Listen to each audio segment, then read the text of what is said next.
Everybody, Mega Ruler Third One back here for FSI DFS. It is Tuesday, last day of May 31st. We've got a giant 13-game slate here on DraftKings and 12-game slate on FanDuel, which is kind of a bummer because I've been stacking Minnesota and Arizona a lot recently. But the Minnesota Detroit game is the second half of a doubleheader, so it will be on DraftKings, but it will not be on FanDuel. So anyway, so a lot to get through here, so let's just blow through these games quickly. I think we're going to be crossing a lot of things out. I think really, I mean, if you look at pitchers, there's like 5 guys that I think that you can go with. A couple weather concerns.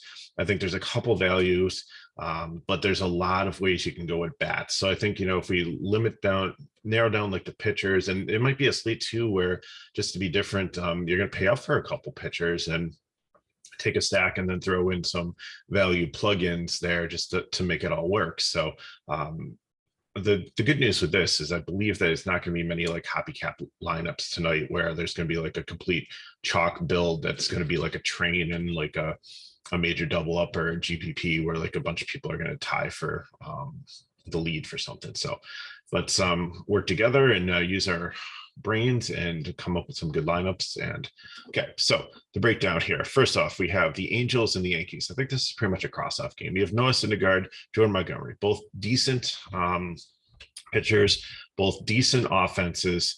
The totals are a little bit high just because wind might be blowing out and it's going to be hot there, about 90 degrees in Yankee Stadium. So the thing we know about Syndergaard is that he has trouble holding base runners. So some of the speed guys like Kiner Falefa might be decent. Yankees are still banged up a little bit. Syndergaard struggles against lefties, so I mean that puts Rizzo in play, but I don't know. Maybe Matt Carpenter cracks the lineup on Gallo. So I think the Yankees, if you're playing 150 max, I don't think they're a stack that you want to play in a 20 max or like especially in a single entry today. Same thing with the Angels. Montgomery's a good pitcher. He doesn't really go deep enough or get a ton of strikeouts, so I think he's okay in the medium range. Syndergaard, like I said, is kind of a fade. He's a ground ball pitcher, but some of these guys can get the ball up in the air. So just kind of avoiding this game, moving on. Next up, we have Seattle and Baltimore. We have Kirby against Bowerman. Kirby, I think, is going to be a default SP2 here. He's decent at 6'6", goes far enough into games to be able to, I don't know on FanDuel if he'll be able to go far enough to get the quality starts. Usually about 5 innings. He's had one where he went 6 innings, but against Baltimore, should get some strikeouts. It is almost 90 degrees there, just a little bit of wind, like 4 miles per hour, so it's not really a factor. So good hitting conditions, but I think Kirby definitely would be able to get some strikeouts there and do really, really well. And Bowerman on the other side, I'm not really interested in. It's usually doesn't go deep into the games. And I think Seattle definitely makes a decent cheap stack here. And Baltimore, don't even have on the board today, unless you want to play him as like a leverage if you think Kirby's going to be very popular SP2, which he could end up being.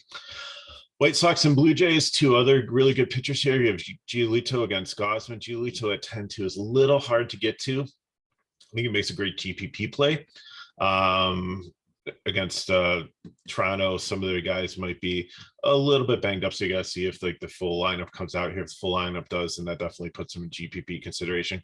Gausman, on the other hand, with the Chicago team with only a 3.21 total, really struggling with some of the pieces. Jimenez and some of the other guys still out of this lineup.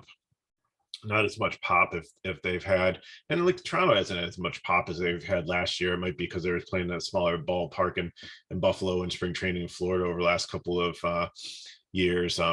Really didn't play too many games in their home park, but still, the potential's there. But Chicago's definitely been not as potent as we thought they would be. So I think both of them make a decent leverage stack if you think these pitchers are going to be popular, and they're probably both teams are going to have low ownership on the slate. So there's good leverage teams for the bats. And for the pitching, I think Gausman, a lot of people probably will have their top pitcher I think that he's decent there, definitely. He's definitely up there in consideration between Javier, and Montas. I think it's very, very close. And Giolito, like I said, GPP. Moving on to the Nationals and the Mets, Patrick Corbin and Trevor Williams. Trevor Williams has not been great this season. He's not going to go super deep into the game, so definitely not on FanDuel. Going to get you the quality start. Might not even get the win. However, I mean, he does have potential if he does make it the 4 or 5 innings, because he's been like in the bullpen or starting stuff. He's still in the rotation due to DeGrom and Scherzer being on the IL. But the nice thing about him that was super impressed me was there's a AAA guy that came up that I thought would do really well. They're playing San Francisco, and San Francisco just lit him up, got him out of the game. Williams came in and actually went a good deal and like just shut them down. So he can do it. I think against this Washington team, if he can get around like Soto here and Bell, I think the rest of the team he's perfectly fine against. So I think if you're looking for a cheap pitcher, I mean 7K is not really cheap, but like Kirby 6.6, so you're only paying $400 more if you want to try to get off the chalk for your SP2. I think it makes sense here. Corbin on the other side, absolutely not. Is a fade. I think the Mets are really going to light him up. He hasn't been super bad against lefties, so I mean Nemo should be back in the lineup, McNeil back in the lineup, but he'd be down there. But really like Marty, Lindor, Alonso, Escobar kind of might move up a little bit in the batting order, and he seems to be really cheap, usually at just 3K. Nito as a catcher at 2.3 makes a good play there too for cheap if you're punting catcher. And I think the weather's decent there too. Yeah, again, it's gonna be like 88 degrees in New York City today for that one. Minnesota Twins and the Tigers. Like I said, this is not going to be on FanDuel. It's only gonna be on DK. Cole Sands, I think definitely at 6K can definitely make a case for an SP2 also. Might only go 3 to 4 innings, so not super deep, but he can get a lot of strikeouts and potentially he did have a lot of strikeouts in the minor leagues. So and Detroit's not scary at all. The wind should be blowing in here 13 miles per hour. Yes, it's gonna be warm, but I think with the wind blowing in there and everything, that he could definitely be a good case for an SP2 also. Again, you're only saving $600 coming down off of Kirby, but that $600 could be a bat that you need. So I definitely think maybe more in a GPP than cash. I think Kirby's like definitely one of cash, but Sam's definitely play. Wentz on the other side, not interested in at all. His fade for me. Minnesota, I think, still makes one of the top stacks. Even with the wind blowing out, I think more on a GPP side, just because of the wind and just how the other stacks on the other side are better. Some of the guys rested yesterday. I think Correa is still going to be out of the lineup. Buxton should be back in. Sanchez is always a GPP for me. I know he's got power, but he strikes out a lot also. Urshela is still kind of underpriced here. So Garlic is a decent cheap guy. Should be batting about third or so. So definitely like some bats there. Detroit, maybe some cheap ones if you don't think Sands, the AAA pitcher, the bullpen's going to be good here. But other than that, like they just really not a lot out of this team here for power for anything. Next up, we have Cincinnati Reds and Boston Red Sox. Luis Castillo is making his way back. He's getting better, but 8.4 is a little too much to pay for him at this point. And the Red Sox have just been on fire. Wind blowing in a little bit there, and it's gonna be cold in Boston. Actually, be 57 degrees tonight, so a little bit of a difference from just like a little bit down I-95 there in New York City or some of these other cities on the East Coast where we're going to have a heat wave and be up in the 90s today. Michael Wacha on the other side, he's interesting as an SP2. I think against Cincinnati, who doesn't really have a ton of pop sometimes. He's a reverse splits guy. So, the righties will definitely be better against him, but not really interested in Cincinnati bats at all. I think Wacha will have a good, efficient game. The bullpen's pretty good here. The Red Sox bats, I like them, but they're almost being priced like they're up in Coors Field like every single game here. You have JD at 6K, Devers at 5.9, Story at 5.8, Xander at 5.6. Just the recent success has just pushed their pricing so high up that they're almost like the Dodgers were a little bit back, where it's just almost impossible, or the Angels, like almost impossible to play like four guys. So you got to like choose like which three out of the four in your stack you're going to play. And I just don't want to do that. There's other options that are like more reasonably priced and higher run total and just as good situations there. It's a little bit cooler. So top GPP stack, definitely. You're gonna have to pay down a little bit on pitcher there, or punt the rest of your lineup. The Reds, they're way too highly priced. Like Senzel, like right-hander leading off, I can see if you need a one-off at 2-4 for outfield, that's fine. But Pham at 4-6, their catchers at like 5K, Brendan Dury at 5-5. Those prices are just way too high. San Diego Padres and St. Louis Cardinals, Blake Snell and Adam Wainwright. Some decent pitchers here too. Snell, I think, makes a great GPP guy in the mid-range at like 8-1. He's either going to do really well, or he's going to get hit hard. It's an all right-handed lineup. He's a left-handed pitcher, but he has showed that he can have some decent outings and is starting to get better. It's going to be 86 there with winds blowing out at 10 miles per hour. So then again, I think, St. Louis is definitely, with rain right here, I think he can kind of keep San Diego at bay. So, but I just really think at 8-7, the price is just too high compared to, like, you're only paying a couple $100 more for these 5 top guys today, besides Giolito, like Javier, Montas, Gossman, and Lauer. You're only paying like maybe $500 or $600 more, and you're going to get so many more points out of them that Wainwright is just in no man's land. The pricing, so he's not on my list anywhere here. Like, I can't really call him a fade, but I think that he definitely is not really someone I'm looking at. Let's just put it that way. So I think, if you're playing multiple lineups today, you want to play a lineup with Blake Snell, and then you want to play a hedge stack with St. Louis, because, like I said, it's going to go one or two ways, and no ways of telling there. I'd probably lean more in the St. Louis stack, just with the wind blowing out and the hitting condition and being like all the righties against the lefties. So they would be my fourth favorite or fifth favorite GPP stack today. Tampa Bay Rays and the Texas Rangers.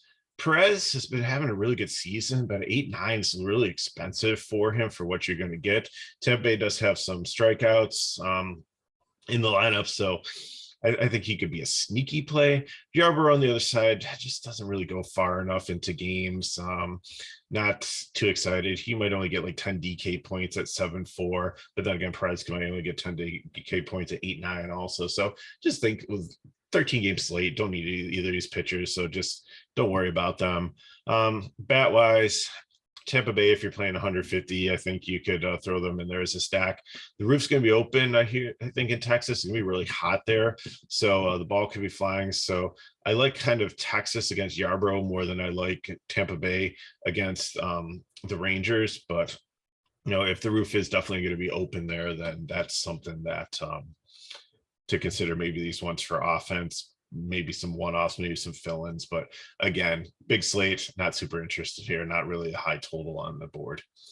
Milwaukee and Chicago, maybe a little bit of rain here, about like 40% chance. Looked later in the game. Looks like wind's blowing out again at 14 miles per hour. Ashby really shut down the Cubs yesterday, had a bunch of strikeouts and with the wind blowing out. So Cubs are not really having a great season, kind of in a rebuilding process. Lauer sets up well to be a decent pitcher at 9-9. So definitely potentially some Ks there. Just have to watch the weather just to make sure that he's gonna be able to go deep enough. If there's a rain delay in the middle of it, you only get 3 innings out of him, then they come like out an hour later to finish the game and he doesn't come back in, then you've kind of wasted your money there. You're not going to get the value you wanted. So a little bit risky there with him weather. That's why I have him down as my fourth favorite, but I think definitely if things clear up there, he's in play. Steele on the other side, not super interested in. Bat wise, Milwaukee I think makes one of the top stacks on the slate. They have a 4.89 total here, especially like the righties like McCutchen, Urias. I think you can play Yelich in this, but I'd probably make Milwaukee a secondary stack, mixing in with my primary stack, just taking some of these right-handed pieces like Huria or Taylor, Urias or McCutcheon, Brucharo. I'm just kind of mixing them in. Mark Matthias, a second baseman at 2.4 isn't a bad price either. They're in a good matchup. The Cubs on the other side, a leverage stack if you think people are going to have ownership on Lauer. That's pretty much it. Coors Field, I think this is 90% chance of rain. I'm not going to go too much into this here. Neither pitcher, Cabrera or Marquez, are really in play. Marquez, I'm kind of disappointed with. I thought he'd be Cy Young candidate this year. I was just really hoping he got traded off of Colorado at some point and ended up on our team just so I could see how good of a pitch he is. But he struggled on the road this year. So I'm off him completely for a while until I see a renaissance. This game yesterday was super disappointing. I thought the Marlins set up very well against a AAA pitcher for Colorado, and the AAA pitcher or whoever the rookie, whoever they threw out there was a name I recognized, did quite well against them. Marlins, I think, only put up 1 run, and the Marlins pitcher Lopez actually gave up the run. So it's supposed to be 52 degrees here, wind blowing in at 13 miles per hour, 90% chance of rain. So I put both Colorado and Miami as GPP stacks. I think definitely Colorado way more than Miami is what I'm looking at, but I don't think this game is even going to play. So I'm just going to cross it off and move on. Much better situation. So speaking about good situation, I believe the Dome's going to be open again in Arizona. You have Charlie Morton and the Diamondbacks and Humberto Castellanos. Morton's really struggled this year. I think Arizona makes a really good cheap team against them, and Atlanta Braves are going to be a top stack with, if the roof is open there, which I believe it's been confirmed it is, it's going to be hot there. Castellanos is not a really good pitcher. The Braves are starting to catch fire here. I think you can play any of them here. I think it's just definitely going to be a situation where they have a 5.04 total. I think they're going to be able to hit a lot of good balls, home runs. So should be a high scoring game. Absolutely love the Braves there.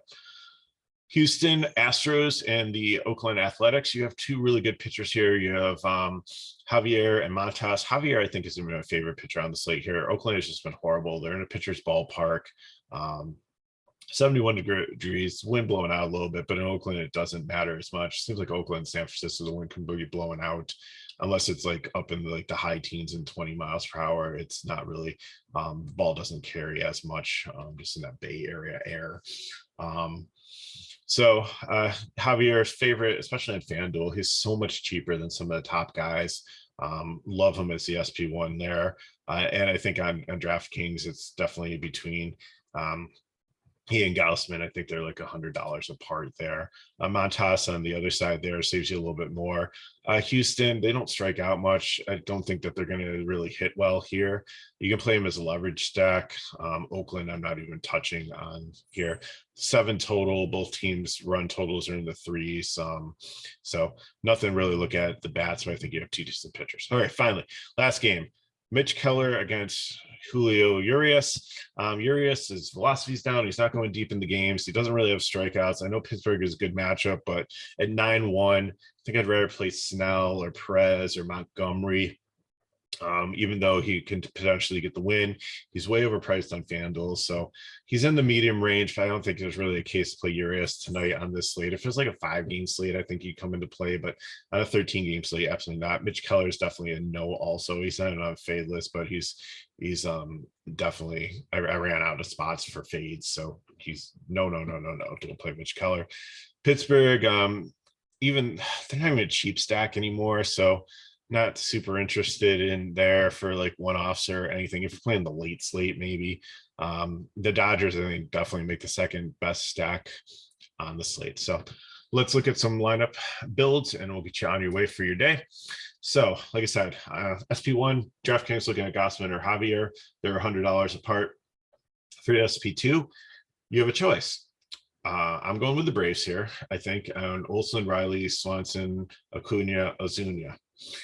If you play like, and there's some decent like guys, like I think 2.4 or less for like catcher, for second base, and for outfield. If you pick value guys for those, you can get both Gossman and Javier in here. If not, then I think I might be looking to take some pieces from, like I said, I like Milwaukee here. So if you take the really cheap second baseman, you can get like McCutchen or somebody in here, decent catcher, mid-range SP2. There's so many ways to play it. Maybe just only take 4 Braves. And then if you're doing Milwaukee too, if you want to throw Herrera in there over Olsen, or just pivot off one of these guys, or the Braves actually have a really cheap outfielder who's batting 9th. You want to do a wraparound stack. His price, I think, was like 2.4, 2.5. It's a Michael Harris second if he's batting. So you go like Harris, Acuna, so see how the Braves lineup comes out, and you want to take 4 to 5 of them, and then I think hitting there against that pitcher in Arizona, it's going to be like, we used to call that field like Coors Light there. I think there'll be a lot of hits, a lot of power here. So that's where I'm going for cash. In FanDuel, Javier, definitely, I said, is the #1 guy. Same thing. I'm taking a Brave stack here. Then I just need to really consider, am I going to take Riley or Osuna as my second guy? Like, Albies is in play, but he's expensive on both sites, and he seems to be like projected to hit down in the order. So I don't know if I'm really too keen on them, but second base has been a hard spot to fill.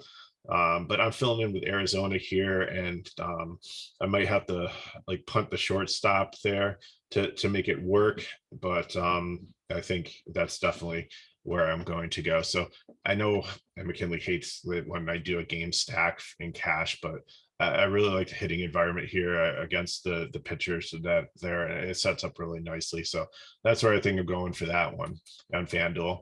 On DK for GPP, I think I'm playing Sands as my SP2 here. So pay up for SP1 or match him with Kirby and get a lot of bats in there. I'm going with Minnesota here. So Sanchez, Polanco, Urshela, Buxton. Then you just got to pick if you're going to take Garlic or who you want to pair here. And then whatever stack you can fit in there to make it work for you. I think there's many different options that you can go. And I said that these are only 2 examples of lineups. There's like so many good plays. Like I'll probably try to get Dodger stack in there. I'll try to get a Mets stack in there. So again, these are just some examples. So I'm not saying that you have to play these ones, but I definitely filled in the GPP with Milwaukee in this build here, and it worked out really nice. So I'm going for Minnesota, for Milwaukee, and having a decent chance of having a decent pitcher there for your SP1. You might be able even to get up to Giolito in that build if you want to. For GPP, Kirby, like I said, a little risky on FanDuel, might not get the quality start there, so I understand if you want to go someplace else. I think but it does work with Kirby, where you can get a full Milwaukee stack in with all the big bats from Boston. If one of them is out, then definitely play around or pay up for pitcher. That works too. Put in a cheaper Boston guy, get the Milwaukee guys you want, and then you can maybe get up to one of those mid-range pitchers. So I know it was a longer video. Thanks for bearing with me, but a lot to cover today. So we'll see you back tomorrow, probably an early slate and an afternoon or evening slate. So we'll see what comes there. So again, for this slate today, a lot of information here, a lot of things could change. So always check back around before lock, like 6:30 or so. Maybe we'll throw out some information in the comments. Read the other comments that people leave, because they ask really good questions. We try to answer them, and maybe you can learn, or maybe you have the same question and just didn't have a chance to ask it, and the answer is already there for you. So appreciate you guys watching again. So leave some comments below for questions. Hit me up at MegaRower31 on Twitter. If you want more information about FSI DFS, then check out the description of our video. All the information to our Discord, to our website, to our Twitter page, all our social media is there. And as always, if these videos are helping you, then just please like them, subscribe to our channel. All that really helps us continue to get our message out to more and more new people. And I've just really cherished the opportunity to interact with the viewers this year. Getting Usually, sometimes we get the videos on short notice, only get a couple hundred views, but we're averaging like 200 or 300 views like per these videos, which is great. And just so many people I've met this year, so many cool people out there playing DFS, just average people just trying to have fun and stay in the game and make some money. Maybe every so often hit it big. So appreciate you all watching. And again, I'm a Gorilla 31. You know how to get a hold of me, and I'll see you next time.